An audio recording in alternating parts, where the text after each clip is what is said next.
येणार नाही।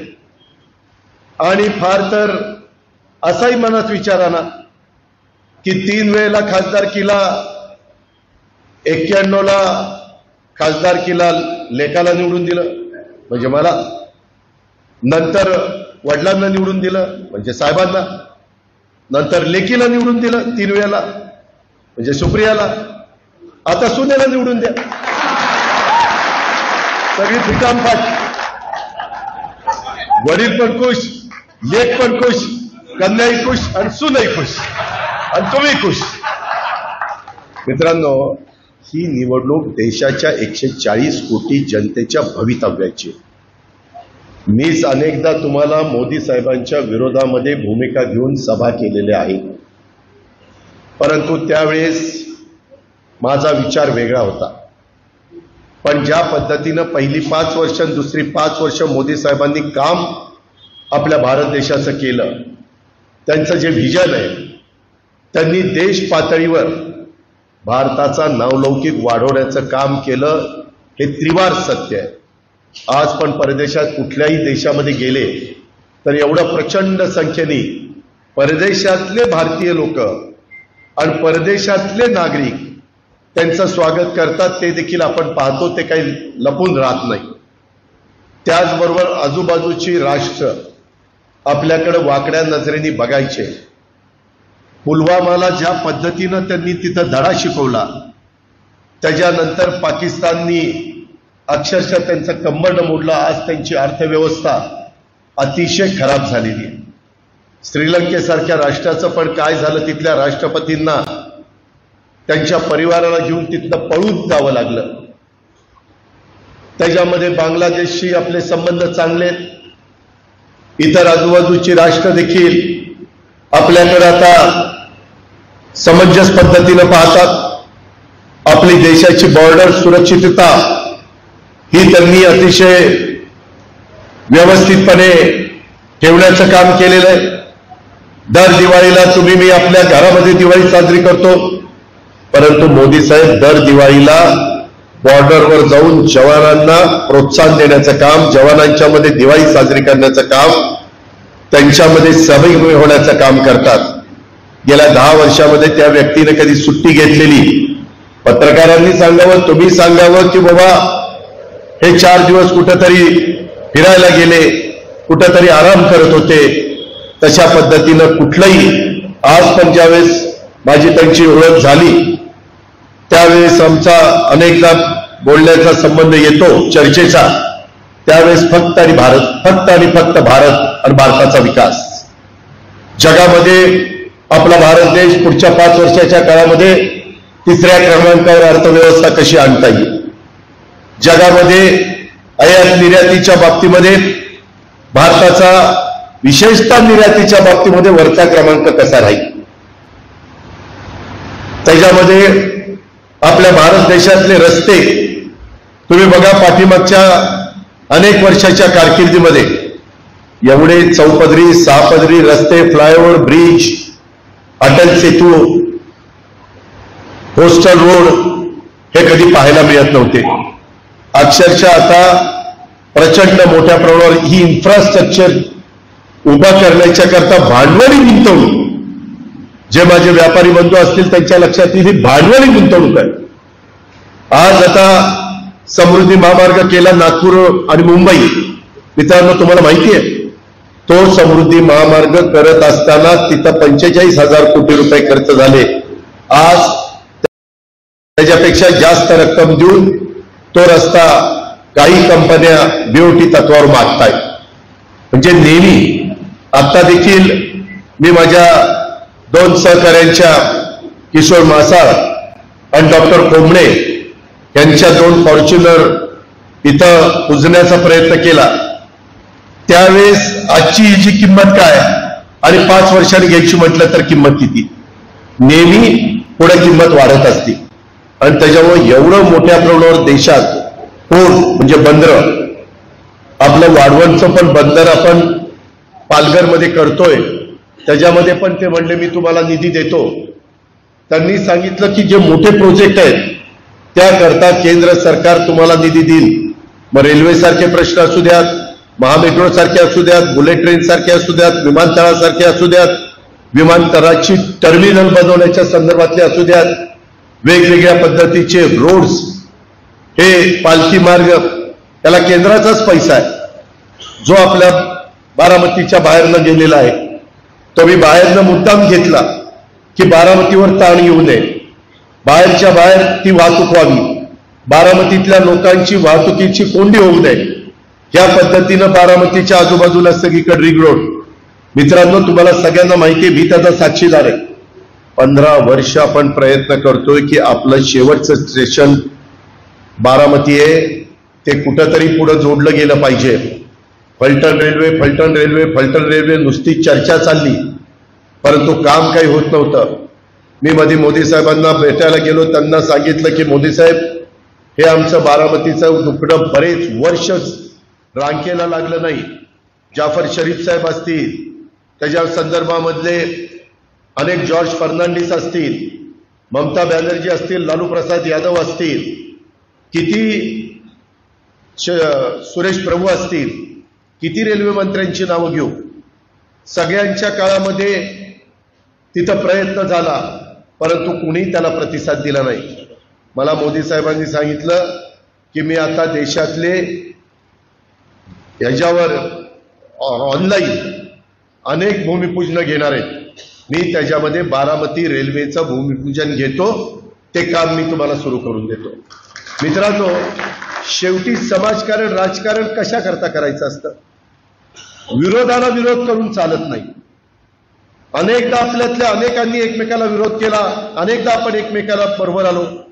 आम्ही नेहमी सांगतो, राजकारणामध्ये कायमचं दुश्मन कुणी नसतं, कायमचं शत्रू कुणी नसतं. दुश्मन शब्द चुकीचा आहे, शत्रू कुणी नसतं, आणि कायमचं मित्र पण कुणी नसतं. आणि त्याच्यामुळं साधारण आज देशाचा कल हा मोदी साहेबांना पंतप्रधान करण्याचा आहे. आणि मोदी साहेबांच्याही मनामध्ये त्यांनी त्या दिवशी 90 वर्ष आरबीआयला झाली म्हणून एक कार्यक्रम 2 तासाकरता ते मुंबईला आले होते. मी, एकनाथराव शिंदे, निर्मला सीतारामन, देवेंद्र फडणवीस आणि भागवत कराड असे काही आम्ही त्या संबंधित तिथं होतो. आरबीआयचे गव्हर्नर आणि सगळा उद्योगपती, मुकेश अंबानी, महिंद्रा असे सगळे तिथं बसलेले होते. खूप उद्योगपती होते आणि त्यांना ते सांगत होते की आता मी निवडणुकीच्या सामोरं जातोय, परंतु ज्यावेळेस मतदान होईल आणि नंतर तिसऱ्यांदा मी माझ्या देशाच्या पंतप्रधान पदाची शपथ घेईल, पहिल्या 2 महिन्यामध्ये असे काही निर्णय मी देशाच्या करता घेईल की कायम देश मरणामध्ये ठेवेल, अशा प्रकारचे ते निर्णय. आणि सगळ्या समोरच्या मॉबनी, जे प्रचंड मोठे मोठे उद्योगपती आहे, सगळे अर्थव्यवस्थेतले अनेक तज्ज्ञ होते, सगळ्यांनी एवढा उत्स्फूर्त प्रतिसाद दिला की मी देखील त्यांच्याबरोबर स्टेजवर बसलो होतो, समोर ते पाहत होतो. शेवटी व्हिजन असणारं नेतृत्व असावं लागतं. बारामतीचा विकास जो झाला तो आपल्या सगळ्यांच्यामुळं व्हिजन होतं आपल्याला म्हणून झाला. आपण कधी कधी कॉम्प्रोमाइज केलं नाही. भिगवण रोड 8 पदरी करत असताना कुणाला काय वाटेल ह्याच्यामध्ये जर आपण डोकं खात बसलो असतो तर कधीच 8 पदरी झाला नसता. त्याच्यातला एक तुकडा पंचायत समितीपासून नटराजपर्यंत ती रेल्वेची जागा. मित्रांनो, त्याच्याकरता मी त्या सचिन सातवला दादा म्हणायचो की तू खासदारांना भेटायला जा आपल्या, आणि मुंबईत दिल्लीला जाऊन त्यांना म्हणा रेल्वे मंत्र्यांकडे चला आणि त्याची ती किंमत कमी करा. 7 कोटी रुपये सांगितले. 2 वर्ष झाली मी प्रयत्न करत होतो. तू कितीदा गेला मुंबईला? 5-6 वेळा गेला, काही काम झालं नाही. ह्याने केलं नाही का आणखी कुणी केलं नाही मला माहिती नाही. मी नंतर मी 7 तारखेला प्रवेश केल्यानंतर त्याच्या आधी थोड्याशा माझ्या त्यांच्या चर्चा चाललेल्या होत्या. 7 नाही 2 तारखेला शपथविधी घेतल्यानंतर 2 जूनला, आणि त्यानंतर मी त्यांच्याशी बोललो की माझं हे काम आहे. मला त्यांनी अमित भाईंनी एकाला फोन केला आणि सांगितलं कमीत कमी पैशामध्ये ते काम करून द्या, नगरपालिकेला जास्त भूर्दंड लावू नका. 7 कोटीवरून 1,35,00,000 काम झालं. बारामतीचे 5.5 कोटी रुपये वाचले ना, 5,65,00,000 रुपये वाचले. आणि नंतर मी ते काम तिथं पुढे सुरू केलेलं आहे. आता थोड्या दिवसात तो रस्ता त्या ठिकाणी होईल. मित्रांनो, शेवटी तुम्ही आम्ही पण आपला प्रपंच चालवत असताना इतक्या अडचणी येतात, परंतु नुसतंच घरात बसले अडचणी काही प्रश्न सुटत नाही. त्याच्याकरता पाठपुरावा करावा लागतो. ज्यांच्या हातामध्ये काम आहे त्यांच्या काम करण्याची मानसिकता असावी लागते. गेल्या 10 वर्षामध्ये केंद्राचं कुठलंही काम आपलं झालं नाही. फार मोठा आपल्याला फटका बसला. आता याच्यातले अनेक जण ऊस बागायतदार शेतकरी आहेत. ऊस बागायतदार शेतकऱ्यांच्यावर गेले 25 वर्ष इन्कम टॅक्सचा भुर्दंड होता.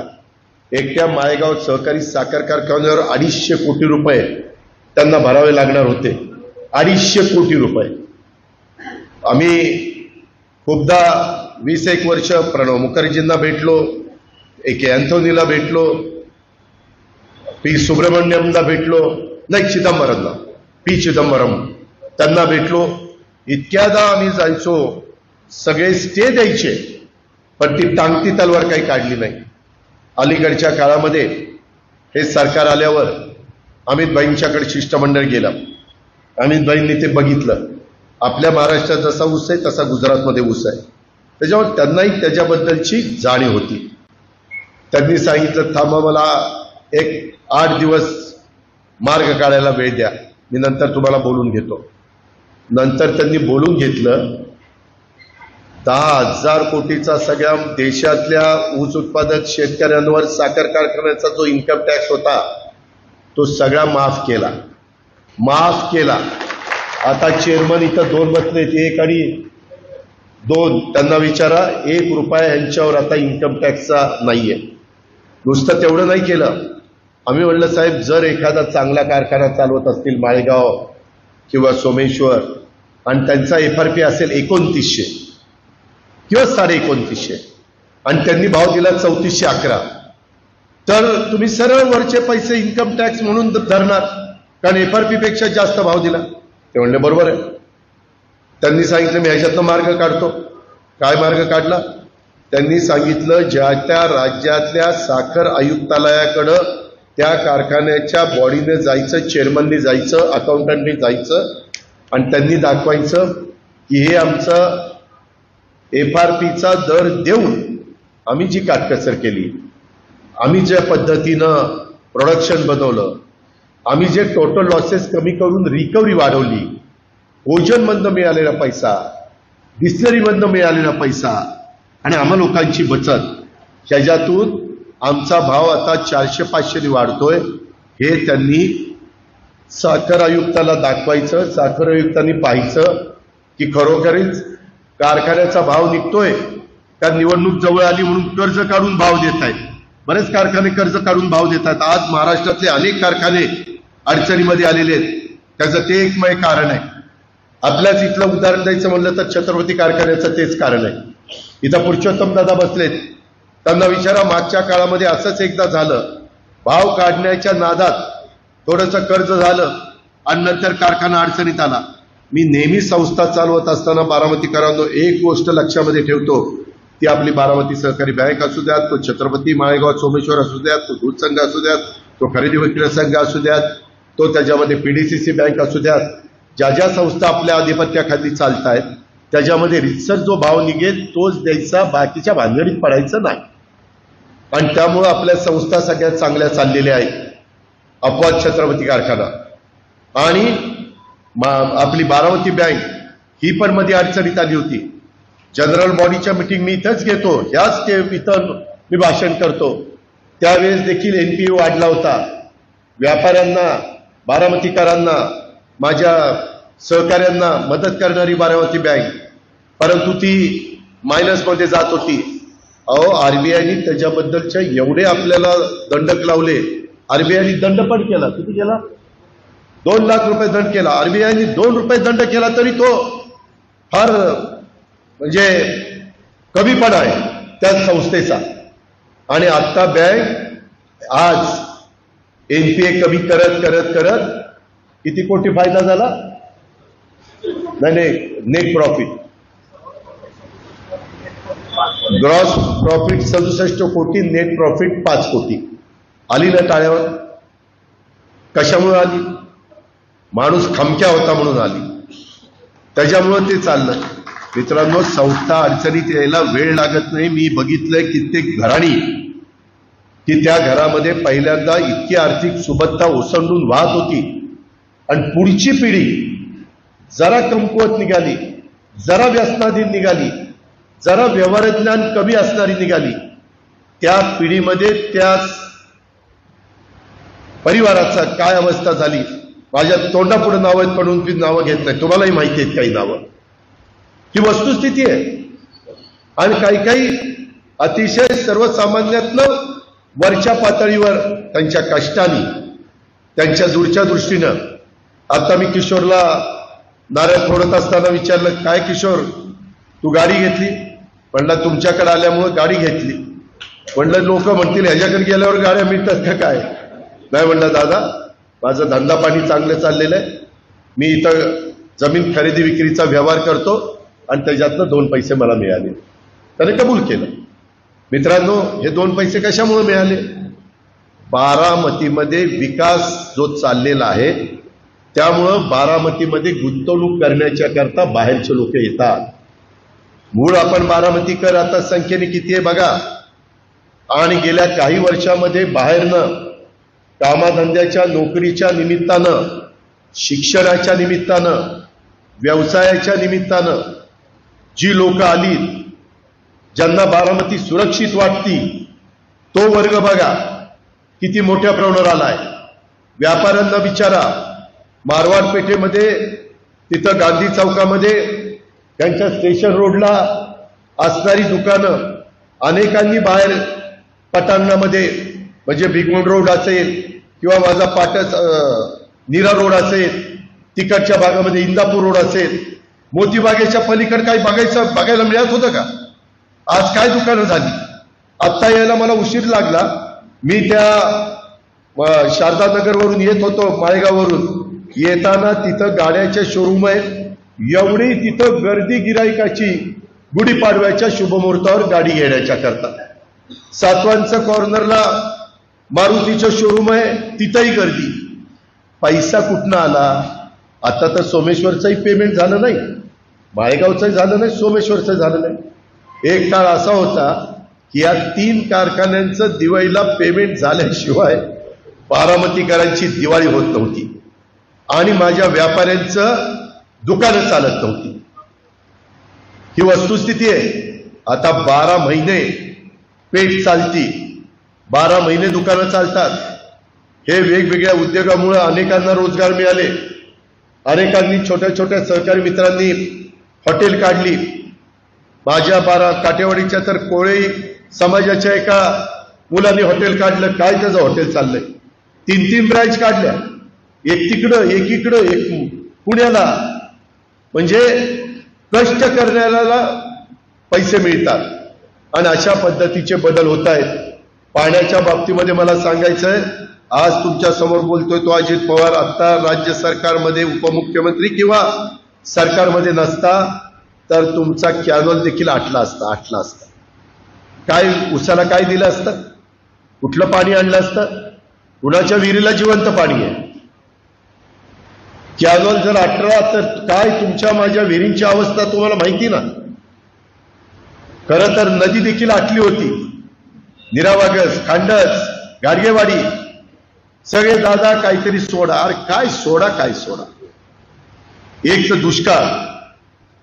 महाराष्ट्रामध्ये 40 तालुके दुष्काळी जाहीर केलेत. परवाच मला वाटतं पत्रकारांना माहिती आहे, रविवारी येऊन कलेक्टरनी मिटिंग घेतली. कारण मला मिटिंग घेता येत नाही आचारसंहितेमुळं. परंतु आचारसंहिता 5वा टप्पा झाल्यावर शिथिल होईल, त्याच्यानंतर मी आदेश देऊ शकेन. कारण तेव्हा महाराष्ट्रातले सगळे मतदान झालेलं असेल. शिथिल होईल, काढली जाईल ते देशाचा निकाल लागल्यानंतर 7व्या टप्प्याचा. ही साधारण अवस्था आहे. आणि त्याच्यामुळं ज्या ज्या गोष्टी काही जण म्हणली कॅनॉलला लाईनिंग करा करा, काही म्हणली आम्हाला नको नको, इथं आमच्या विहिरी आटतील वर नाही करायचं. जे तुम्ही सांगाल ते आजपर्यंत करत आलेलं. कधी तुम्ही सांगितलेलं योग्य असेल ते मी ओलांडलेलं नाही. बारामतीमध्ये देखील ह्या शहराचा चेहरामोहरा बदलण्याच्या करता मला तर काही काहींचं कळत नाही, ह्यातली जवळपास 90% पेक्षा जास्त कामं ही मी स्वतः केलेली आहेत किंवा 100% केलेली आहेत. परंतु काही काहींनी स्वतःच्या पत्रिकेमध्ये पुस्तकीमध्ये दिलेले की हे आम्हीच केलं. आत्ताच्या विद्यमान खासदारांचं पुस्तक बघायला मिळालं, त्याच्यामध्ये नगरपालिकेचं इमारत, त्याला पैसा सगळा दिलाय मी, डिझाईन केलंय मी, ते जुनं नवं डिझाईन एकत्र करण्याच्या करता मी इतक्या आर्किटेक्टला सांगितलं बघा पूर्वीची इमारत वेगळी होती ती नवी वेगळी होती, आता एकसारखी दिसती. पंचायत समितीचं मला तर मधी देवेंद्रजींची सत्ता आली तेव्हा 5 वर्ष तर काहीच मिळालं नाही. त्याच्यानंतर मग पुन्हा पैसे घातले ते पंचायत समितीचं कार्यालय केलं. बस स्थानक 50 कोटी रुपयाचं बस स्थानक आज तुम्हाला सगळ्यांना अभिमान वाटेल अशा पद्धतीचं केलं. तिथं पोलिसांचे ऑफिसेस, तिथं पलीकडे लायब्ररी बिल्डिंग, त्या माझ्या कारकेलच्या करावगेच्या बरणपूरच्या माळावर काय होतं ना आता काय चित्र तिथं झालेलं आहे. तिथलं सगळं चित्र बदललेलं आहे, तिथले सगळे दर वाढलेले आहेत. तिथं आपल्या सहकारी संदीप बांदल आणि त्या ग्रुपनी तिथं मला वाटतं बी फार्मसी काढली, तिथंही चांगल्या पद्धतीनं मुलं यायला लागली. वेगवेगळी पोलीस स्टेशन केली, माळेगावचं असेल, सुप्याचं असेल, सुप्याची मंडळी आहेत, काय पोलीस स्टेशन तिथलं झालंय. रस्ते देखील काही ठिकाणी 4 पदरी, काही ठिकाणी 3 पदरी, काही ठिकाणी 6 पदरी, म्हणजे आपल्या पालखी मार्गाचे. त्याही संदर्भामध्ये नितीन गडकरी साहेब सगळ्यांनाच मदत करतात, आपल्याला पण त्यांनी मदत केली, त्याबद्दल त्यांना लाख लाख धन्यवाद. पण ह्या सगळ्या गोष्टी करत असताना किंवा इंडस्ट्रीची वाढ करण्याच्या करता मागा अधिकची जागा घेण्याचा प्रयत्न केला. MIDC मधल्या जवळपास जागा संपल्यात. खरं तर माझा विचार आहे की ज्या जागा वर्षानुवर्ष तशाच मोकळ्या पडलेल्या आहेत त्याच्यामध्ये कुठला तरी कायदा आणायचा आणि त्या ताब्यात MIDCने घ्यायच्या, मग MIDCनं ज्याला गरज आहे त्यांना विकायच्या, कारण त्या नुसत्याच पडू नये. आपली MIDC 88ला सुरू झाली, प्रत्यक्षात काम 90-95ला सुरू झालं आणि तरी देखील काही लोक म्हणतात की आम्हाला युनिट टाकायचं पण जागा नाही. ही सगळी अवस्था आहे आणि या सगळ्या छोट्या मोठ्या गोष्टीमध्ये आपण सगळ्यांनी लक्ष दिलं. पर्यावरणाचा पण विचार केला, तरुणांच्या रोजगाराचा पण विचार केला. परवा आम्ही नमो रोजगार मेळावा तो लावला.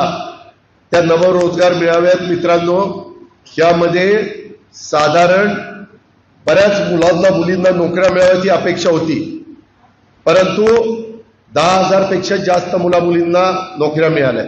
10,000 काही कमी आहे. काही टीका केली, काय एवढा मोठा कार्यक्रम केला आणि 10,000 मुलांना मिळाले. अरे 10,000 कशाला म्हणतात? आपण कधी 1000 तरी दिल्या का? हे बरोबर नाही. खरं तर दानत असावी, जे चांगलं झालं ते चांगलं केलं म्हणायची.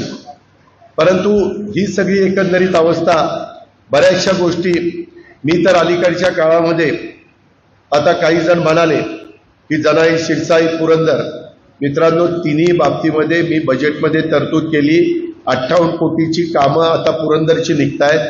पुरंदरमध्ये पुढचे पाणी आणण्याच्या करता अनेक ठिकाणी तरडोली असेल, वाकी असेल किंवा वेगवेगळ्या प्रकारचे तलाव असतील, तिथं CSR मधनं बोरकरवाडी असेल, इथं वेगवेगळ्या प्रकारे CSR मधनं निधी आणला, वडाणे असेल, त्या पद्धतीची कामं आपली चाललेली आहेत. त्याच्यामध्ये मी आता ते सोलरवर सगळं करणार आहे, जेणेकरून ते वीज बिलच यायला नको. त्याकरता पण यंदाच्या बजेटमध्ये आम्ही तरतूद केलेली आहे. यंदा महाराष्ट्र राज्य 8.5 लाख शेतकऱ्यांना सोलरवर शेती पंप देण्याचा धडक कार्यक्रम हातामध्ये घेतलाय. त्याच्यामध्ये आपल्याला पण डायरेक्ट इनडायरेक्ट फायदा होणार आहे. दिवसा लाईट मिळणार, रात्री लाईट नाही मिळणार कारण सूर्य मावळलेला असेल. परंतु दिवसा माझा शेतकरी पाणी शेताला देईल, रात्री घरी जाईल आणि बायका मुलांच्या मध्ये त्या ठिकाणी राहील. आता जसं रात्री आणि दिवसा, काही दिवस रात्री काही दिवस दिवसा हे जे प्रमाण आहे ते पण त्याच्यातनं त्रास कमी होईल. अशा अनेक गोष्टी ह्या करत असताना मी तिकडं माझ्या एक गोष्ट लक्षात आली, पुरंदर उपसा सिंचन योजनेचं पाणी 12 महिने चालणार आहे. कारण पुणे आणि पिंपरी चिंचवडचे पाणी वापरतं जवळपास 20-22 TMC पुणे वापरतं आणि जवळपास 6-7 TMC आपलं पिंपरी चिंचवड वापरतं. 30 TMC पाणी. 30 TMC पाणी म्हणजे किती पाणी माहिती का? आपलं वीर धरण आहे 9 TMCचं, 9 27, 3 वीर धरणं भरतील एवढं पाणी पुणे आणि त्याच्यापेक्षा थोडंसं जास्त तेवढं पाणी पुणे आणि पिंपरी चिंचवडकरांना द्यावं लागतं. मी असू, तुम्ही असू, कुणी असू तर द्यावंच लागेल कारण माणसं तिथं राहतात. आणि म्हणून आम्ही आता मुळशीचा परवा देवेंद्रजी इंदापूरला बोलले की खडकवासल्याच्या करता मुळशीचं पाणी पुणेकरांना प्यायला द्यायचं आणि त्याच्यातनं पाण्याची बचत करून खडकवासल्यामध्ये वरसगाव पानशेत खडकवासला टेमघरचं पाणी दौंड तालुका, बारामती तालुका, इंदापूर तालुका, हवेली तालुक्याला त्या ठिकाणी द्यायचं. तशाच पद्धतीनं काही सहकारी मित्रांनी काही वेगळ्या सूचना केल्या, त्याही बद्दल माझं काम सुरू झालेलं आहे. मी परवा सभेमध्ये देखील सांगितलं सासवडच्या की गुंजवणुकीची जे काम रेंगाळलेलं आहे ते करण्याच्या करता आम्ही तरतूद करू. उद्याच्या 11 तारखेला विजयराव शिवसेनेंनी माझी, एकनाथराव शिंदे साहेबांची आणि देवेंद्रजींची सभा घेतलेली आहे. त्या सभेमध्ये पण ते मागण्या करणार आहेत. त्या मागण्याच्या संदर्भामध्ये देखील आपण काय भूमिका आपली राहणार आहे ते सांगणार आहे. आपण शब्दांचे पक्के आहोत. मला काहीतरी करून मी आज तुम्हाला बारामतीकरांना सांगतो, त्या नाझऱ्यामध्ये पण मी पाणी आणणार आहे. माझ्या डोक्यात प्लॅन आहे. आणि ओव्हरफ्लोचं पाणी जे नदीला जातं आणि नदीवरून ते सगळ्या भागामध्ये म्हणजे खाली कर्नाटकाला जातं, ते पाणी गुंजवणीचं ओव्हरफ्लोचं पाणी पाईपलाईन पुढं करून पुरंदरपर्यंत येणारच आहे. जरा अजून पुढं करून नाझऱ्यात सोडायचं. नाझरं भरल्यानंतर माझे करा नदीचे बंधारे ते सगळे बंधारे मी नवीन करायला घेतले. सगळे बंधारे नवीन करायला घेतले. बजेटमध्ये तरतूद झालेली आहे. पोपटच्या भाषेत ओके केलेलं आहे.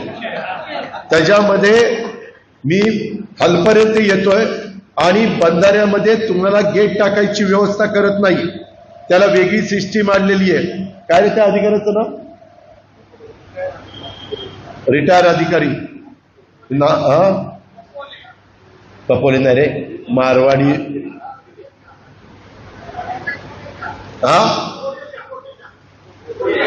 कोटेच्या का काहीतरी असं काहीतरी आहे. त्याला पाहणी करायला लावली, त्याला प्लॅन एस्टिमेट तयार करायला लावलं, बजेटमध्ये तरतूद केली, ती तरतूद मंजूर करून घेतली. उद्याची आचारसंहिता संपली की काम सुरू होणार आहे. नदीचं पण व्यवस्थित काम करतो. जशी नीरा नदी, करा नदी माझ्या मेडतपासून मळदपर्यंतचं काम चाललंय तशा पद्धतीनं. तिथं तसं बांधकाम होणार नाही, पण तिथं मधली बेटारं कुठं काही हे असेल वेडीवाकडी तर ती नीट करून खड्डे बिड्डे बुजवून अशा पद्धतीनं नदीचं पात्र वाटेल अशा पद्धतीनं ते करणार आहे. आणि त्याच्यातून केटीवेर भरून मग त्याच्यातनं पण पाण्याचा प्रश्न बऱ्याच अंशी त्या ठिकाणी सुटेल. आणि ओव्हरफ्लोच्या पाण्यात माझं तेवढंच आहे की ओव्हरफ्लोचं पाणी वीर धरणाचं 2 महिनेच वाहतं. कारण पहिले काही दिवस वीर धरण भरायला जातं, त्यावेळेस उजवा आणि डावा कालवा चालू असतो. त्याच्यातनं आपण शेततळी आणि तलाव भरून घेतो शेतफळचा आणि मग ओव्हरफ्लो व्हायला लागतं. त्यावेळेसच मला ते पाणी उचलता येणार आहे. परंतु जास्त मोठे पंप टाकून त्याच्यावरच सोलर बसून म्हणजे लाईट बिल पण येता कामा नाही. सोलरचा आता बारामतीमध्ये देखील मी टाटा पॉवर का टाटा ट्रस्ट यांच्याकडनं 4 मेगावॅटच्या वीज निर्मितीला बारामतीकरांचं स्ट्रीट लाईटचं बिल येऊ नये, बारामतीकरांचं पंपाचं बिल येऊ नये, पाणी पुरवठ्या पंपाचं जी रिक्वायरमेंट आहे ती आज 4 मेगावॉट आहे. मी त्यांना, ते पावड्यांनी मला सांगितलं, मी त्यांना सांगितलं 4 मेगावॉट नको 5 करा, कारण उद्या 10-20 वर्षाची पण बारामतीचा विचार करू आणि त्या पद्धतीचं काम आता त्या ठिकाणी सुरू होत आहे। एवढा निधी त्या बाबतीत आणतोय आणि ह्याच्यात मी आता इतके दिवस केंद्राचा निधी आपल्याकडे येत नव्हता। आता उद्याच्या काळामध्ये तुम्ही जे मतदान आहे 7 तारखेला तमाम बारामतीकरांनी नेहमी मला प्रतिसाद देता तसा प्रतिसाद दिला आणि आपल्या घड्याळाच्या उमेदवाराला प्रचंड मताधिक्य दिलं तर आपला उमेदवार निवडून येणार आहे। आपला उमेदवार निवडून आला तर उद्याच्याला मी मोदी साहेबांना सांगेन उमेदवार आता तुमच्या पाठिंबाचा दिलेला आहे, माझी ही कामं करा। माझ्या बारामती लोकसभा मतदारसंघात इंदापूरचं, दौंडचं, पुरंदरचं, बारामतीचं, भोर, वेल्हा, मुळशीचं किंवा शहरी भागात खडकवासल्याचं ही कामं करा। त्यांच्या हातामध्ये, माझ्या हातात 6 लाख कोटी आहेत। मी फक्त राज्याचा अर्थमंत्री आहे।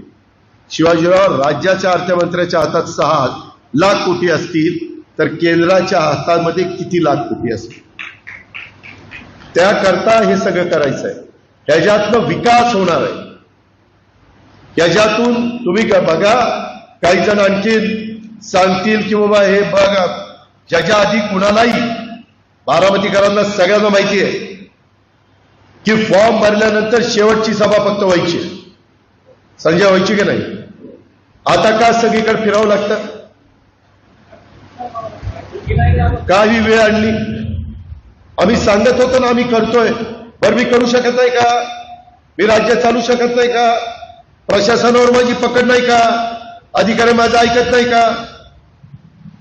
आज माझा प्रशासनावर नाही म्हटलं तरी पकड आहे, हे कुणी नाकारू शकत नाही। हे मी माझ्या करता करत नाही, हे मी बारामतीकरांच्या करता करतो, हे मी माझ्या जिल्ह्याच्या करता करतोय, हे मी माझ्या महाराष्ट्राकरता करतोय। आणि मी हे करत असताना शिवशाहू फुले आंबेडकरांची विचारधारा सोडलेली नाहीये। मला 18 पगड जातीला बरोबर घेऊन जायचंय। आम्ही सरकारमध्ये असताना मुस्लिम समाजाला देखील या अर्थसंकल्पामध्ये मौलाना आझाद महामंडळाला 1000 कोटी रुपयाचं भागभांडवल दिलंय। त्यांच्या वेगवेगळ्या प्रकारच्या जमीन विभाग बोर्डाच्या अडचणी होत्या त्या मी दूर केल्या। त्याच्या संदर्भामध्ये अल्पसंख्याक विभागाला निधी दिला। आम्ही सकाळी सहज बघितलं, बारामतीमध्ये किती कोटी आले? 13 कोटी रुपये आले। एका शादीखान्याला 5 कोटी रुपये दिलेत। शेवटी सगळ्यांचं काम केलं पाहिजे।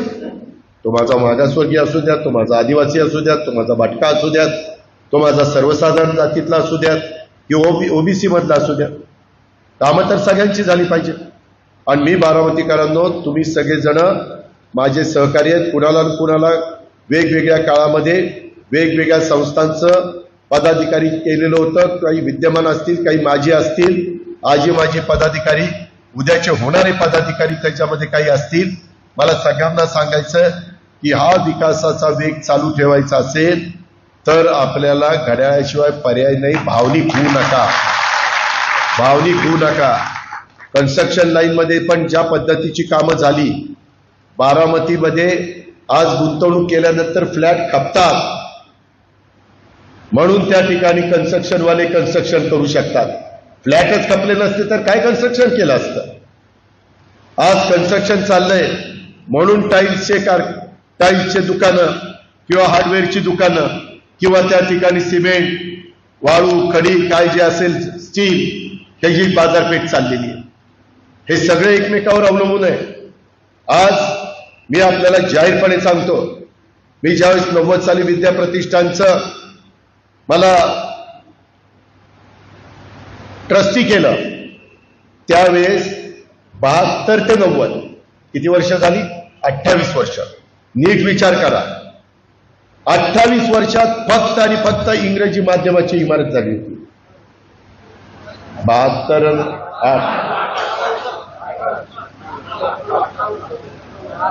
90 मी 2000 धरलं, 18 वर्ष। 18 वर्षात फक्त तेवढी इमारत झाली, कुठेही शाखा निघाली नाही। मी 90ला 91ला तुम्ही मला खासदार केलं आणि का कुठं अनुष्ठोक, मला कुठलंही करायचं तर ते चांगलं झालं पाहिजे, उगीच करायचं म्हणून करायचं नाही। लोकांनी पण अभिमान वाटला पाहिजे, त्यांनी पाहुण्याला दाखवलं पाहिजे, बघ आमच्या बारामतीचं काम, अशा पद्धतीनं करायचं। मी तिथं 40 एकर जमीन घेतली MIDC मध्ये. MIDCची सुरुवात झाली होती. MIDC 40 एकर जमीन घेतल्यानंतर गुलाबराव डावण पाटील हयात नाही, मी भूमिपूजन मीच करत होतो. तेव्हा तुमच्यातले काही कार्यकर्ते पण तिथं असतील. त्यावेळेस सर्व्हिस रोड नव्हता. काय माझ्या मनात आलं कुणास ठाऊक की आता इथं मोठा कॉम्प्लेक्स आपण करणार आहे तर सर्व्हिस रोड असावा. मी त्यावेळेसच्या प्रांताला आणि MIDCच्या अधिकाऱ्याला सांगितलं, आत्ता मी भूमिपूजन केलं तरी माझा बिगवन बारामती रोड आहे, त्याच्या पलीकडे पण एक सर्व्हिस रोड टाका आणि इकडं पण ही एज्युकेशन इन्स्टिट्यूट आहे, इथं माझी मुलं मुली शाळेत जाय करणारे, गर्दी राहणारे, इकडेही एक सर्व्हिस रोड टाका. तेव्हा तो सर्व्हिस रोड टाकला आणि नंतर आपण पंतप्रधानांना आणलं होतं तेव्हा ते सर्व्हिस रोड सगळे पूर्ण मी करून घेतले, झाडं लावून घेतली. तुम्ही सांगा, आपण ज्यावेळेस माझ्या हमाल मापाडी वंजारवाडीला रुईला जायचे त्यावेळेस झाड तरी होतं काय रोडला? आज कसा रोड दिसतोय? शेवटी कुणाला तरी कष्ट घ्यावे लागतात, प्रयत्न करावे लागतात, तेव्हा त्या ठिकाणी हे सगळं उभं राहत असतं. आणि तिथं मग मी पहिलं आर्ट सायन्स कॉमर्स कॉलेज मंजूर करून घेतलं. मला त्यावेळेस काही जण म्हणले PC कॉलेज आहे ना, काय गरज आहे? म्हणलं बारामतीला पुढं लागेल. पहिल्या वर्षी मला नाही मुलं मिळाली. मला साहेबांनी सांगितलं होतं मुलं नाही मिळणार, खरं झालं. पण मी जिद्द सोडली नाही. खरोसेकर प्रिन्सिपल होते. खरोसेकर बिचारे स्वतः पाणी मारायचे सुरुवातीच्या कामामध्ये, मी पण तिथं असायचो. मदन देवकाचे आहेत का इथं? मदन देवकाचा न विचारा, आम्ही PV नरसिंहरावांची सभा लावली होती.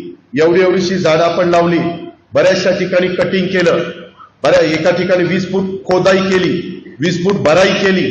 कोपऱ्यातला प्लॉट माझा नव्हता, MIDCचा काप होता. तिथं विष्णू चौधर, त्याला विनंती केली, बाबा एवढा प्लॉट मिळून दे. विष्णू चौधरनी मिळून दिला. त्याच्याकरता विष्णू चौधरला मी ट्रस्ट सभासद केला तिथं की बाबा मदत करतोय आपल्याला. अशा पद्धतीनं ते सगळं केलं आणि त्या इमारती बांधायला सुरुवात केली. मित्रांनो, आज तिथं 25,000 मुलं मुली शिकतात आणि त्याच्यामुळं बारामतीमध्ये आर्थिक सुबत्ता आली.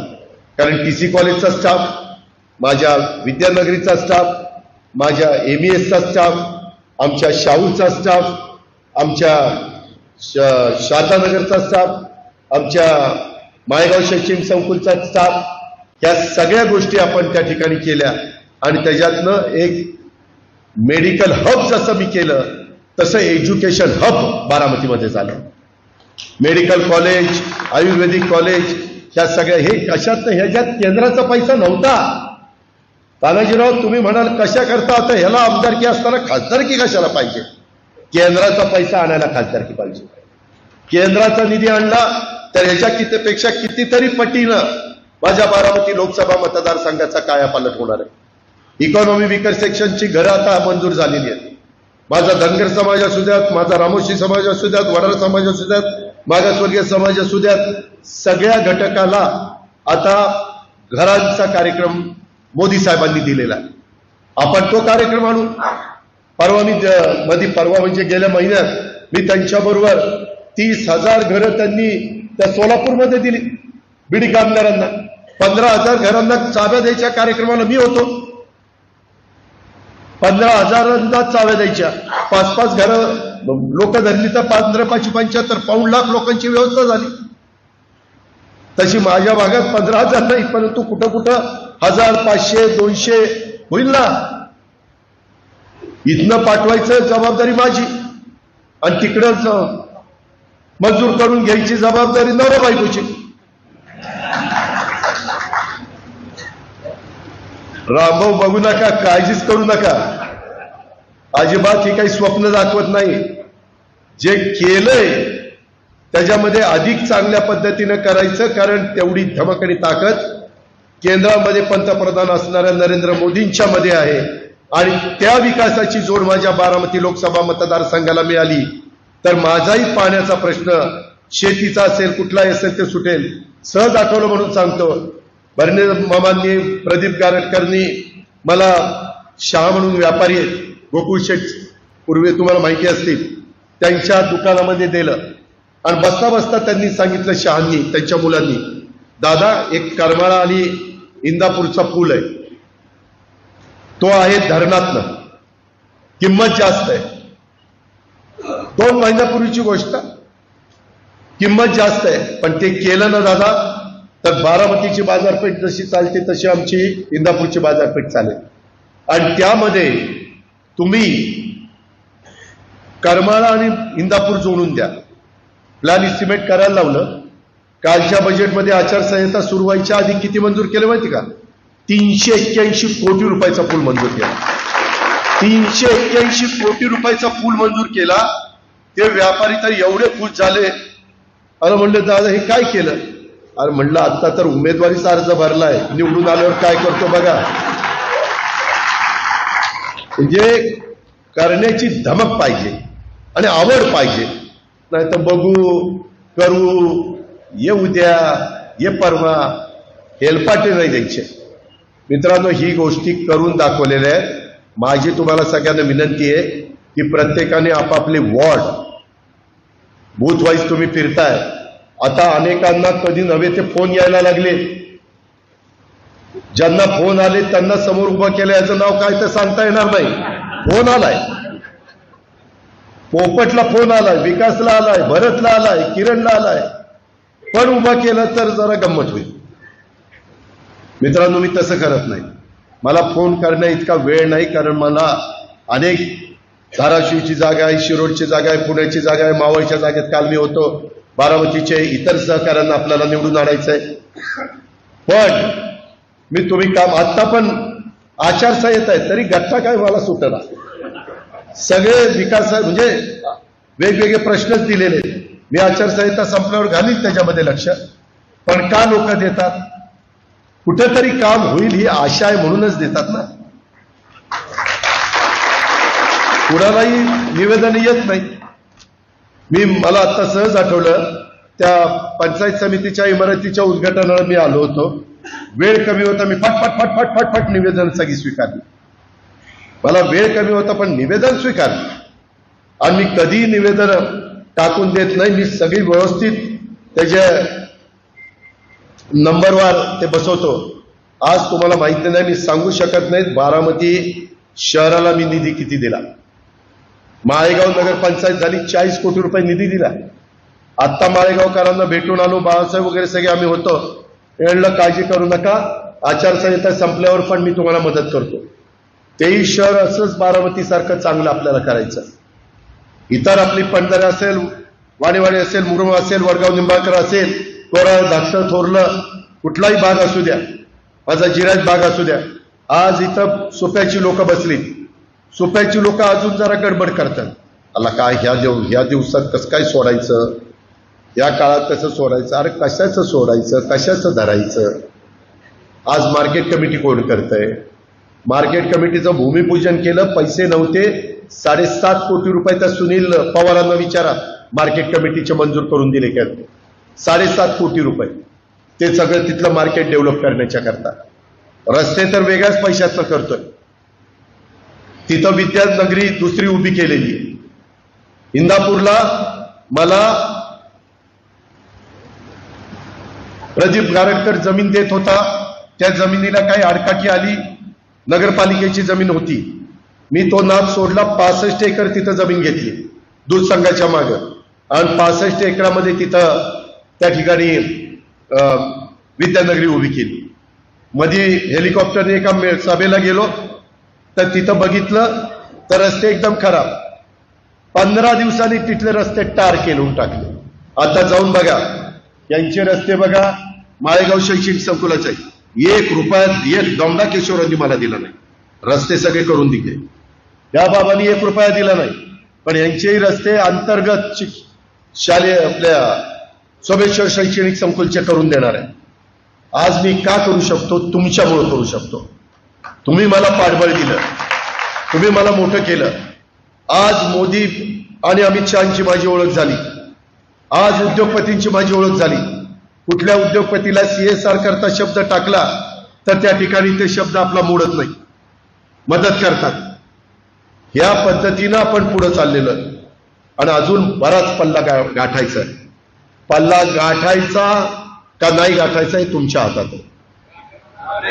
त्याच्यामध्ये शेवटी भावनिक होऊ नका.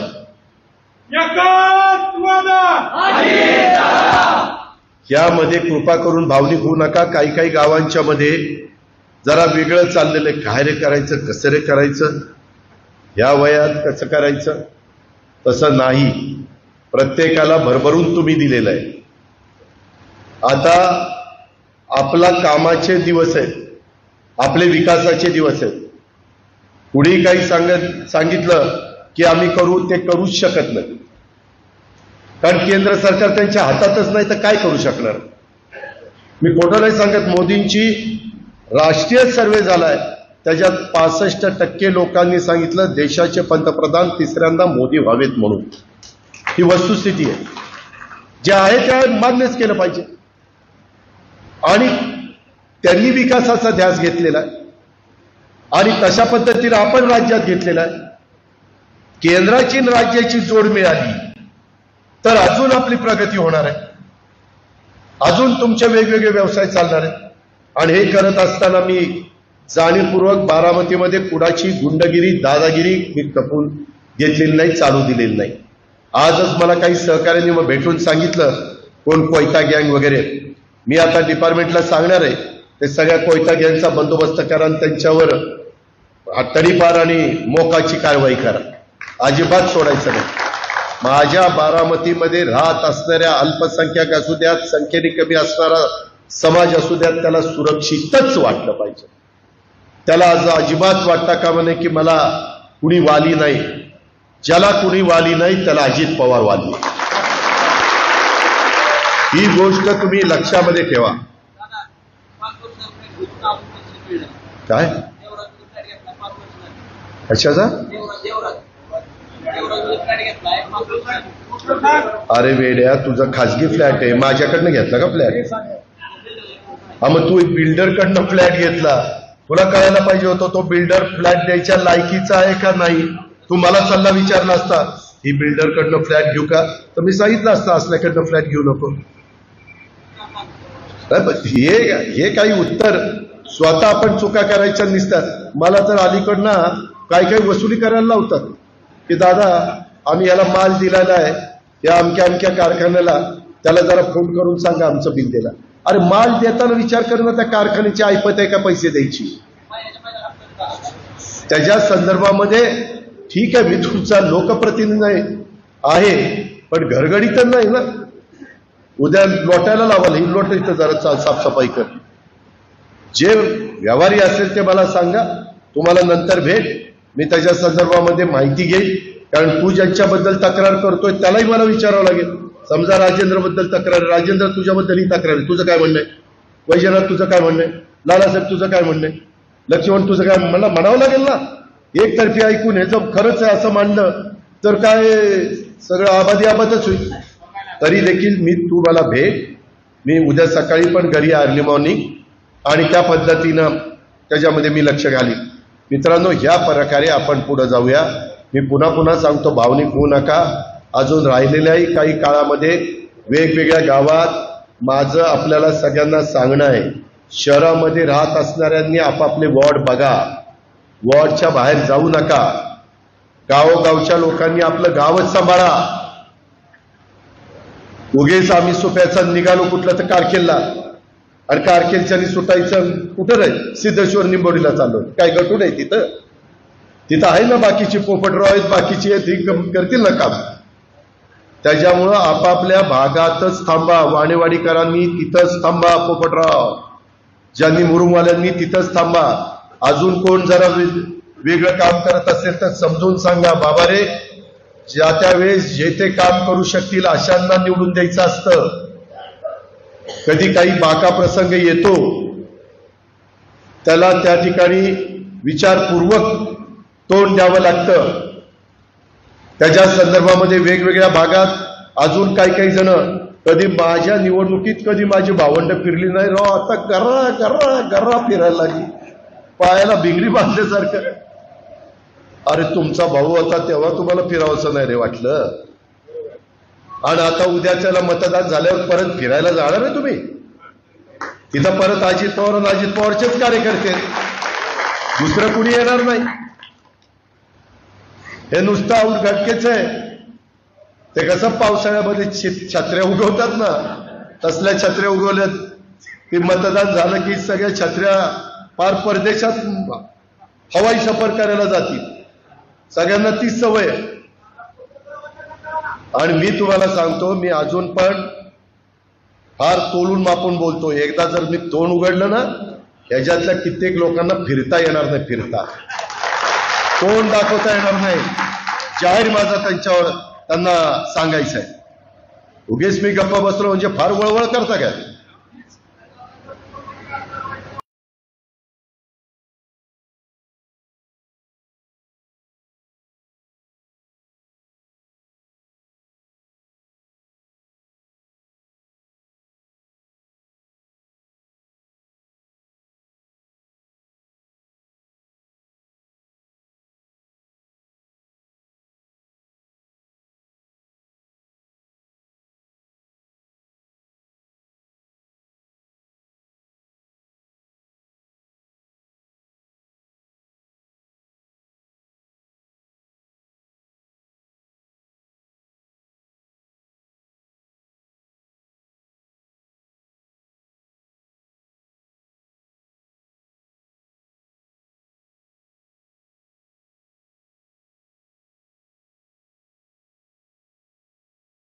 उद्याच्या 11 तारखेला विजयराव शिवसेनेंनी माझी, एकनाथराव शिंदे साहेबांची आणि देवेंद्रजींची सभा घेतलेली आहे. त्या सभेमध्ये पण ते मागण्या करणार आहेत. त्या मागण्याच्या संदर्भामध्ये देखील आपण काय भूमिका आपली राहणार आहे ते सांगणार आहे. आपण शब्दांचे पक्के आहोत. मला काहीतरी करून मी आज तुम्हाला बारामतीकरांना सांगतो, त्या नाझऱ्यामध्ये पण मी पाणी आणणार आहे. माझ्या डोक्यात प्लॅन आहे. आणि ओव्हरफ्लोचं पाणी जे नदीला जातं आणि नदीवरून ते सगळ्या भागामध्ये म्हणजे खाली कर्नाटकाला जातं, ते पाणी गुंजवणीचं ओव्हरफ्लोचं पाणी पाईपलाईन पुढं करून पुरंदरपर्यंत येणारच आहे. जरा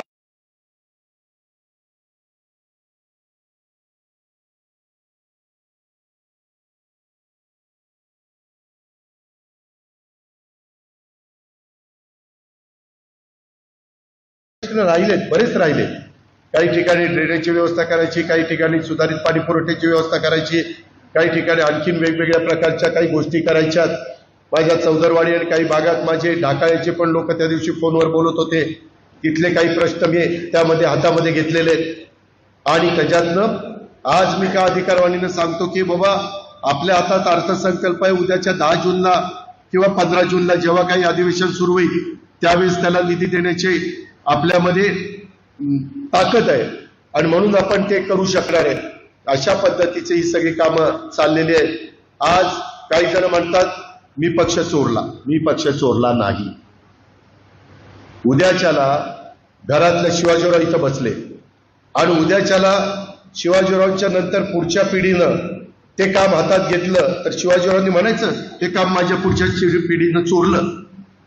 अहो त्यांच्याच हातात जाणार होतं. चोरलं काय? चोरलं. त्यांचा अधिकार होता ना. आणि माझा एकटाच आहे का? छगन भुजबळ होते, हसन मुश्रीफ होते, दिलीप वळसे पाटील होते, प्रफुल्ल पटेल होते, धनंजय मुंडे होते. आज 80% आमदार माझ्या बरोबर जातात. मी काय त्या आमदारांना पैसे दिले म्हणून जातात? काहीतरी आम्ही जे काही लाईन धरलेली आहे, आम्ही जी काही भूमिका घेतलेली आहे ते पटली म्हणूनच जातात ना. तुम्ही म्हणाल ते सगळं 100% बरोबर. तुम्ही म्हणायचं 2014ला भाजपला पाठिंबा, भाजपला पाठिंबा म्हणायचं, आता मागा, आता 19ला पाठिंबा, पुन्हा मागा. असं कसं चालेल? असं नाही चालत. आणि त्यामुळं मी कधी कुणाला अडचणीमध्ये आणणार नाही. पण प्रत्येकाने पुढं मतदान करत असताना पुढची कामं करण्याची धमक आणि ताकद ही कुणामध्ये आहे एवढं तर डोळ्यासमोर आणण्याचा तुम्हाला अधिकार आहे. अजून कमीत कमी मी सांगतोय लक्ष्मण, कमीत कमी 10 वर्ष अजून काम कोण करू शकतं? तुपे ही वस्तुस्थिती आहे ना. ही तर कोणी नाकारू शकत नाही. मी फार 20 वर्ष सांगत नाही. आणि त्याकरता माझ्या जीवाभावाच्या सगळ्या सहकाऱ्यांना, कार्यकर्त्यांना, माझ्या महायुतीचे घटक असणाऱ्या सर्वांना, आमच्या देवेंद्र फडणवीसांनी पण अनेकांना मिटिंग घेऊन समजावून 4 गोष्टी सांगितल्या, त्यांनी ऐकल्यात. आणि आत्ताच्या घडीला बारामतीकरांनो, बारामतीचं काय करायचं ते तुमच्या हातात आहे, परंतु राहिलेल्या 5 विधानसभा मतदारसंघामध्ये आपला उमेदवार हा आघाडीवरच राहणार आहे. तुम्ही म्हणाल कसं, तिथं हर्षवर्धन पाटील, दत्तामामा भरणे, दशरथदादा माने आणि मला पण मानणारी काहीतरी 4-2 तास असतील की नाही का? काहीच नाही मला. ती सगळी आम्ही एकत्र आहोत. इथं रमेश आप्पा थोरात, वासुदेवराव काळे, राहुल कुल आणि बाकीचे सगळे. तिथं आमचा पण काही खारीचा वाटा असेल का नाही? इकडं विजयराव शिवतरे सभा घेत आहेत 11 तारखेला. त्यांनी मला दाखवले, कुणाकुणाचे फोन आले. मित्रांनो, मला इतकं वाईट वाटलं, काही लोकांनी रात्री फोन करून माघार घेऊ नको, तू फॉर्म ठेव. तुम्हाला दाखवले ना ते नंबर कुणाचे होते. तुम्ही म्हणाल काय राव, कुठल्या पातळीवर राजकारण चाललं, कुठल्या थराला राजकारण चाललं. मला दाखवले, एकनाथरावांना दाखवले, देवेंद्रजींना दाखवले. बरं, आलेले फोन तुम्हाला, जर गणेशला रात्री मी 11:30-12ला फोन केला तर गणेशच्या ह्याच्यात येतोच ना माझा नंबर, ते तर दाखवून राहत नाही. म्हणजे इतकं वाईट वाटलं राव, मी ज्यांच्याकरता जीवाचं रान केलं, काही बाकीचं बघितलं नाही. आणि ह्या पद्धतीने इतक्या खालच्या पातळीवर राजकारण चाललंय. तिथं विजयराव शिवतरे, तिथं बाबा जाधवराव, दादा जाधवरावांचे चिरंजीव, ते भाजपचे नेते. तिथं राष्ट्रवादी काँग्रेस, दिगंबर दुर्गाडे, जालिंदर कामथे, अशोकराव टेकवाडे हे सगळे भाजपमध्ये सहकारी आहेत. मित्रांनो, तिथं मी दादा जाधवरावांना भेटायला गेलो. दादा जाधवरावांना भेटलो आणि दादा जाधवरावांची तब्येतीची विचारपूस केली, कारण मी त्यांच्याबरोबर 5 टर्म आमदार म्हणून काम केलं होतं. दादा जाधवरावांना मी विचारलं कशी तब्येत काय, त्यावेळेला अजित मी बसून माझं व्यवस्थित चाललंय. पण मी इथं 25 वर्ष आमदारकी केली. मी माझ्या गाडीत बसून काही लोकांना भेटणार आहे. म्हणजे प्रमुख लोक गावाची असतात ना, की ज्यांच्या मागे जरा एक वजन असतं, आणि त्यांना जाऊन भेटणार आहे आणि त्यांना सांगणार आहे की सुनेत्राव पवारांना आपल्याला मतदान करायचं. म्हणलं कशाला नाही, तू महायुतीचा उमेदवार आहे म्हणून तर करायचंच. पण मला त्यांनी एक आठवण सांगितली. म्हणले अजित, मी 69 वर्षाचा होतो, 69. आणि 69 वर्षाचा असताना तुझ्या काकांनी म्हणजेच पवार साहेबांनी 2 सभेमध्ये हा गडी म्हातारा झालाय, ह्या गड्याला बाजार दाखवा. आपल्याकडं बैल असल्यानंतर, बैल म्हातारा झाल्यानंतर आपण बाजार दाखवतो. अशा पद्धतीची मी त्यांना दैवत म्हणले मानायचो. पण त्यांनी मला बैलाची उपमा दिली आणि म्हाताऱ्याची उपमा दिली. मी 69 वर्षाचा होतो तरी दिली, आणि मी पराभूत झालो. आणि अशोक टेकवाडे तिथं आमदार झाले. अर्थात त्याला कारण अशोक काळभोर तिथं खालची मतं त्यांनी घेतली, त्याच्यामुळे मताची विभागणी झाली. मीच अशोकराव टेकवाड्यांना उमेदवारी दिलेली होती. आपल्या शिवाजीराव अण्णांचे जावई, ही वस्तुस्थिती. त्यावेळी अजित, मला काय रे वाटलं असेल, बाजार दाखवा, बैल. म्हणजे प्रत्येकाने आत्मपरीक्षण केलं पाहिजे. राजेंद्र ढवाण पाटील, की मी पण बोलताना एवढा तोलून मापून बोलतो की पुढं काही वर्षांनी ते बोलणं माझ्या पण अंगलट यायला नको. आणि निव्वळ ते म्हणजे मनातली खंत त्यांनी बोलून दाखवली. बरोबर नाही हे सगळं. मित्रांनो, ह्या पद्धतीचं राजकारणाने सांगायचं म्हटलं तर दिवस पुरणार नाही. आता लवकरच घरी जाऊन गुढी उतरायचं काम करावं लागेल. त्याच्यामुळे जास्त वेळ घेत नाही, परंतु माझी विनंती आहे की बूथ वाईज राहिलेल्या दिवसात आता एक दिवस जसा जाईल तसं टेम्पो वाढत जाईल, तसं भावनिक केलं जाईल, तसं कोण कुठं कामाला आहे ते बघितलं जाईल. मला आत्ता काही गावातली लोक सांगत होती, आम्ही कृषी विज्ञान केंद्रावर कामाला आहे, आम्ही इतक्या ट्रस्टवर कामाला आहे, आम्ही इकडे कामाला आहे. त्याच्यामध्ये असं कुठं कामाला असलेल्यांना दम देऊन चालत नाही. अशा पद्धतीनं मतं कधी बारामतीकरांनी मागितलेली नव्हती. बारामतीमध्ये मतं मागण्याची एक काहीतरी लेवल होती, आणि ती लेवल आज सोडायला लागलेले. आणि त्याच्यातनं कुणाकुणाला भावनिक केलं जात आहे, त्याच्यातनं काही त्या ठिकाणी सांगितलं जात आहे. नुसतं पार्लमेंटमध्ये भाषणं करून माझ्या बारामती लोकसभा मतदारसंघाचे प्रश्न सुटत नाही. हा अजित पवार पण भाषणाच्या बाबतीमध्ये मेहता नंबर 1चा आहे. माझा पण एकदा जर लागली पट्टी तर मी पण भाषण करतो, पण मी भाषणही करतो आणि मी कामही करतो. मी विकासाला निधी पण आणतो आणि मी एखादं काम वाजून त्या ठिकाणी करून घेतो आणि लोकांना रिझल्ट देतो. आजही मला माहिती आहे, मी काम करत असताना काही माझ्या जवळच्या सहकाऱ्यांच्यावर काही जण नाराज आहेत, काही पुढाऱ्यांच्यावर काही जण नाराज आहेत, काही जण माळेगावमध्ये भरती झाली त्याच्यामध्ये काही गावं भरतीमध्ये राहून गेलेली ती लोक नाराज आहेत. उदाहरणार्थ कुर्लेवाडी असेल, ढाकाळा असेल, का माझं करावागज असेल, अशा पद्धतीनं काही आहे, नाही असं नाही. तुम्ही माझ्यावर विश्वास ठेवा, त्याच्यातनं मी मार्ग काढील, त्याबद्दल आपण काळजी करू नका.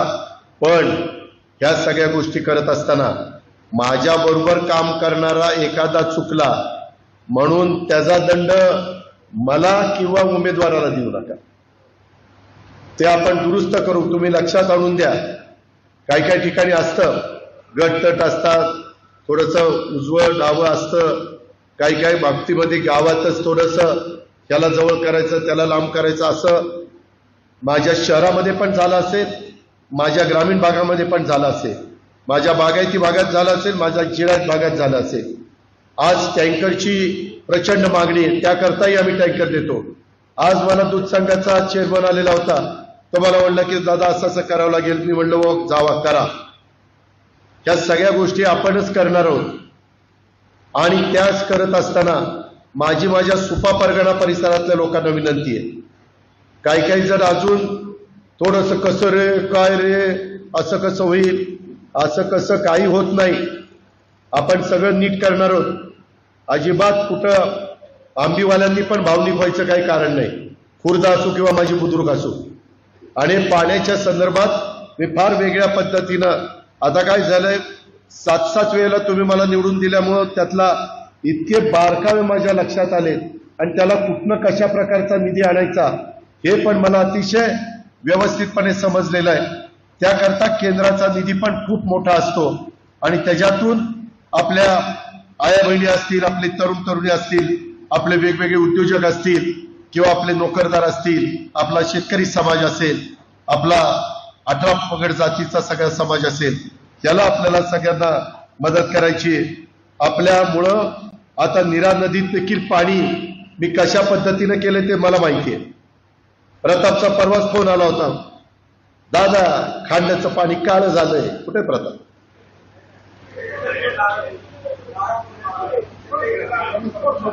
हा काळं झालंय. अरे म्हटलं पांढरं करायला लय काहीतरी टाकावं लागेल. मी केशवरावांना यांनाही सांगितलं की तुमचा एकही झिरो डिस्चार्ज झाला पाहिजे. मित्रांनो, इतक्या गोष्टी साखर कारखान्याच्या बाबतीमध्ये 4.5 रुपये यांचा विजेचा दर होता.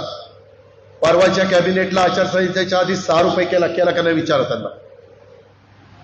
जरी रोज तुम्हाला भेटत नसलो तर तिथं बसून दुधाचे दर पडले, 5 रुपये लिटरला दुधाचे दर त्या ठिकाणी वाढून दिले. काहींना अजून पैसे मिळाले नाही, ते काहीतरी भरायला ऑनलाईन वगैरे त्रास होतोय, तो त्याच्यात थोडा वेळ लागतोय, त्याच्यातनं मार्ग काढू. आचारसंहिता संपल्यावर मार्ग काढी. पण ह्या प्रकारे आता कांदा निर्यातीलाही परवानगी दिली, धान उत्पादक शेतकऱ्याला बोनस दिला, माझ्या सोयाबीन उत्पादक शेतकऱ्याला त्या ठिकाणी बोनस देण्याच्या बद्दलचा निर्णय घेतलेला आहे, मदत करण्याचा. जो माझा शेतकरी अडचणीत येईल तिथं कशा पद्धतीनं मार्ग काढता येईल, 0% व्याजाने पीक कर्ज किंवा त्या ठिकाणी 1 रुपयामध्ये त्यांचा पीक विमा, अशा कितीतरी गोष्टी मला तुम्हाला सांगता येतील. आणि तशाच पद्धतीनं किमान 2 आता पूर्वीच्या काळामध्ये तुम्हाला 1.5 लाख रुपयाच्या शस्त्रक्रिया करता येत होत्या, आता त्या 5 लाख केल्या. त्याच्यामुळं पोपटराव 2 खर्चिक शस्त्रक्रिया गरिबांच्या मोफत होत आहेत. बारामतीकरांनी हे विसरता कामा नये. रुग्ण मित्र अशा पद्धतीनं मागं आम्ही पण काम करत होता, बाकीचे पण आता काम करतायत. आत्ता माझ्याकडं रसाळ आला होता, त्याच्याकरता कुठे आहे का इथं, त्याच्याकरता मी फोन केला तिथं, त्याचं बिल सांगितलं काहीतरी 8 का 9 लाख रुपये, बरोबर ना. आणि तो म्हणला दादा निम्म करायला लावा.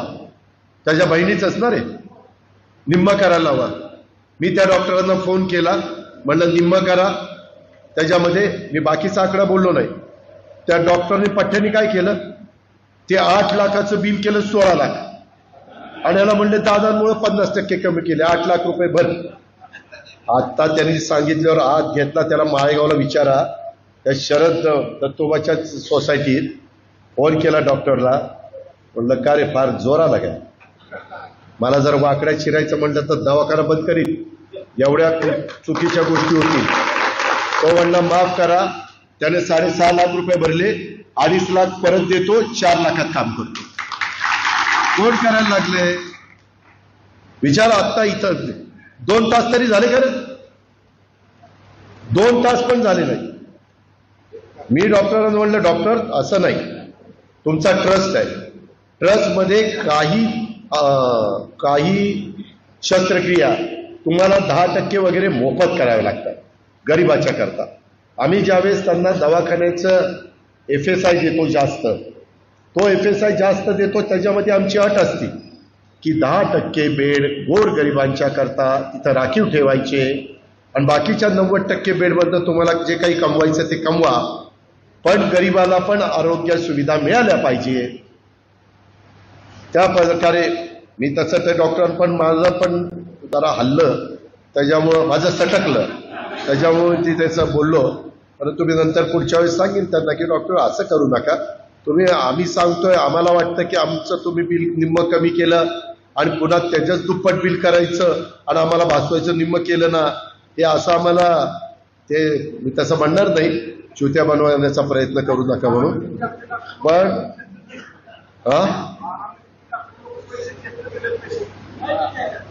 आपल्याला डॉक्टरांची गरज आहे, जरा बस. अहो सोमनाथराव, त्याच्याकरता आपलं महिलांचं मेडिकल, आमचं महिला हॉस्पिटल आहे, त्याच्याकरता आमचं सिल्वर ज्युबिली, आमचं म्हणजे आपलं सिल्वर ज्युबिली हॉस्पिटल आहे, आपलं रोईचं 100 बेडचं हॉस्पिटलचं काम चाललेलं आहे, आपलं आयुर्वेदिक हॉस्पिटल आता अंतिम टप्प्यामध्ये आहे, आपलं सुप्याचं हॉस्पिटल आहे, सुपेकरांना विचारा कसं हॉस्पिटलचं काम चाललंय. आत्ता परवा बरं झालं आठवलं, ही बाबा माझ्याकडं दिलीप खैरे, आणि तेवढं सांगतो आणि संपवतो, दिलीप खैरे आणि पुरुषोत्तम दादा जगताप, मला वेळ झाला, रात्री 1:30 वाजले होते. मला 1:30 वाजता मंत्रालयातनं नाही, एका अधिकाऱ्याचा फोन आला, दादा मार्च रेंडिंग आलंय आणि जिथं मेडिकल हॉस्पिटल महाराष्ट्रात आहे तिथं 25 ते 30 किलोमीटरच्या हद्दीमध्ये एक हॉस्पिटल देता येतं, आणि कुणाचाच प्रस्ताव आला नाही. तुम्हाला देता आला तर बघा, तुम्हाला कुणाला द्यायचं असेल तर. त्या बाबाला विचारलं,